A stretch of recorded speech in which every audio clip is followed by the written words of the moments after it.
I was part of the Lower Manhattan Cultural Center residency worldviews program at the World Trade Center. And that was a program that was going to run from May 2001 until November 2001. And one of the reasons why I applied to the program was because of the views. It was like these fantastic views from the city. And I had, for a long time, the idea of the landscape where I come from. I'm from Colombia, from Bogota, Colombia, but I've been here 24 years. The geography of Colombia is very interesting because we have the Andes, the mountains.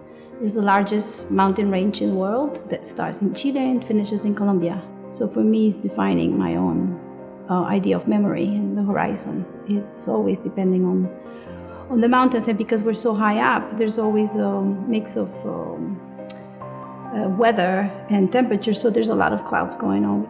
Every day, they're making all kinds of forms and different kinds of colors, so it's just really beautiful. It's just like a live situation. So I was going to the World Trade Center every day in the hopes that I would go and see some clouds. So every day for 3 months, I kept on asking everybody if they could see any cloud, can please tell me? And I had to wait until beginning of September when we had this incredible thunderstorm on September 10th. And around 2:55 in the afternoon, the storm started and I started filming. And I was supposed to stay that night filming, but then my ex-husband called me. He says, I should go back home.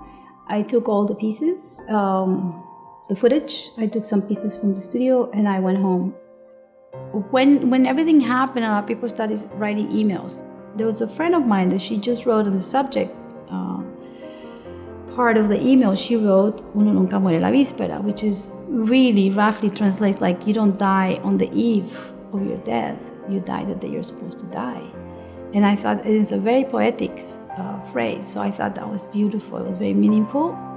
For a long time I even questioned why me, what did I have to do with all that? Like, why do I have that video, So it was a big question, and of course I never got an answer, a straight answer. So I said, well, I'm going to be in charge for it as long as I can, be responsible, but then I also have to move on and just keep on living.